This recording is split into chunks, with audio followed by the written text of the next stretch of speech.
Let's go back to Steve Kornacki. Steve, we saw that vote come in from Philadelphia, and a couple of seconds after you touched your magic board there, the election was called for Joseph Biden.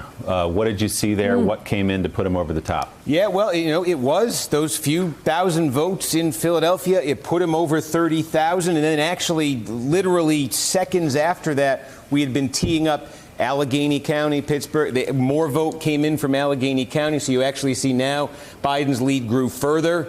34,414. That's his statewide lead. Now, again, I think that's going to keep ticking up today. If you still want to follow this stuff, if you still want to follow the vote count, keep in mind, Trump's number in Pennsylvania in 2016, he won the state by 46,000. Maybe you want to see if Biden can exceed that before all is said and done. That certainly seems possible here. But yeah, it was everything we were talking about all morning, all night last night. It was just, there was long gaps between getting new votes and a lot of time in between to say the pattern here is clear, the pattern here is clear.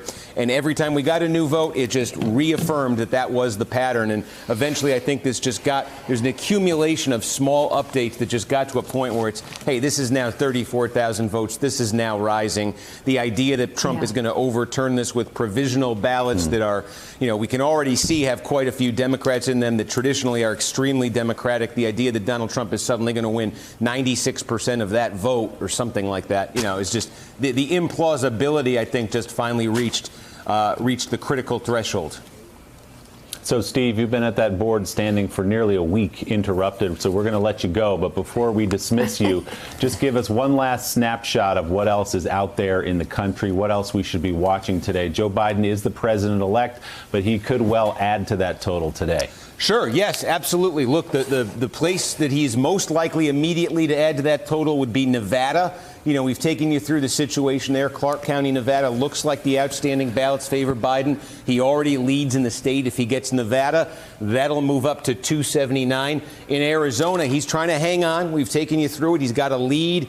It's dwindling. It does not seem like it's dwindling at a rate that would actually get Trump over the top there. So if Biden can hang on in Arizona, that would push him up to 290 in the Electoral College. There's Georgia. That's going to take some time. Biden's leading now. Certainly possible he could get Georgia. If he wins that, that would put him up to 306.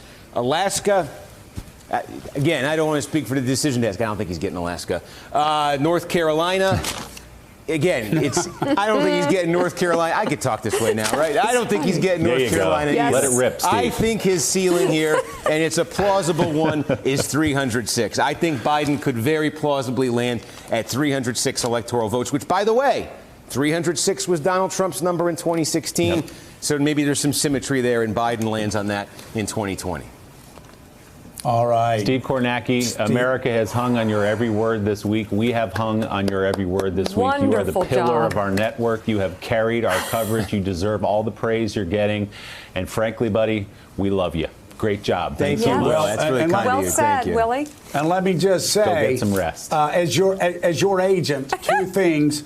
You go get some rest, and I'm going to make Phil pay more for Steve Kornacki. Know your value, my friend. Yes. Thanks for checking out MSNBC on YouTube, and make sure you subscribe to stay up to date on the day's biggest stories. And you can click on any of the videos around us to watch more from Morning Joe and MSNBC. Thanks so much for watching.